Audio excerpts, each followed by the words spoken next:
സെക്ഷൻസിൽ കൊടുത്തിട്ടുണ്ട്, contracts section കൊടുത്തിട്ടുണ്ട് configuration അണ്ടറിൽ. ഇവിടെ കോൺട്രാക്ട് ടൈപ്പ് ഉണ്ട്. ഇവിടെ നമ്മൾ ഡാറ്റാബേസിൽ സീഡ് ചെയ്ത് വെച്ചിരിക്കുകയാണ്. ഓക്കെ, മൾട്ടിപ്പിൾ ആഡ് ചെയ്ത് പോകാൻ പറ്റും. ഓക്കെ, ഇപ്പം നമ്മൾ എംപ്ലോയിന് മാത്രമേ ചെയ്തിട്ടുള്ളൂ. അപ്പം എംപ്ലോയ്മെൻറ്റ് സെലക്ട് ചെയ്യുക. അപ്പം എംപ്ലോയ്മെൻറ്റ് ടൈപ്പ് സെലക്ട് ചെയ്യാൻ നോക്കും. നമ്മൾ കോൺഫിഗിൽ എംപ്ലോയി കോൺഫിഗ് കളക്ഷനിൽ ഓൾറെഡി നമ്മൾ ഡി ബിയിൽ സ്റ്റോർ ചെയ്ത് വെച്ചിട്ടുള്ള വാല്യൂസാണ്. ഓക്കെ, അതായത് എംപ്ലോയേഴ്സ് ആഡ് ചെയ്ത് വെച്ചിട്ടുള്ളതാണ്. അപ്പോൾ അതിൽ നിന്ന് ഏതെങ്കിലും ഒന്ന് സെലക്ട് ചെയ്യുക. ഓക്കെ, അതേപോലെ തന്നെ അത് സെലക്ട് ചെയ്ത് കഴിയുമ്പോൾ ഡെസിഗ്നേഷൻ, നമുക്ക് ഡാറ്റാബേസിൽ നിന്ന് തന്നെ ഡെസിഗ്നേഷൻ ഉണ്ട്, അതായത് ടെനൻസിൻ്റെ. അത് നമ്മൾ എന്ത് ചെയ്യുക, സെലക്ട് ചെയ്യുക, എന്ത് ചെയ്യുക, ന്യൂ കോൺട്രാക്ട് ടെംപ്ലേറ്റ് കൊടുക്കുക. ജസ്റ്റ്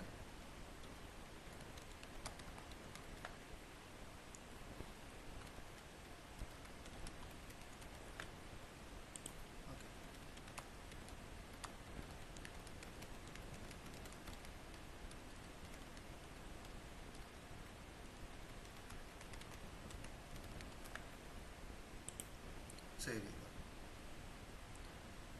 ഓക്കെ, അപ്പോൾ ഇവിടെ എന്ത് വന്നിട്ടുണ്ട്, ലിസ്റ്റിങ്ങിൽ വന്നിട്ടുണ്ട്. അതേപോലെ സെർച്ച് ഉണ്ട്. അതേപോലെ നമുക്ക് എന്ത് ചെയ്യാൻ കൊടുക്കും, ഫിൽട്രേഷൻ ഉണ്ട്. ഇപ്പോൾ ഇവിടെ എന്ത് ചെയ്യാൻ പറ്റും, സ്പെസിഫിക്കലി എന്ത് ചെയ്യും, നമുക്ക് ഫിൽട്രേഷൻസ് പോസിബിളാണ്. ഓക്കെ, ഓക്കെ, അപ്പോൾ താങ്ക് യു.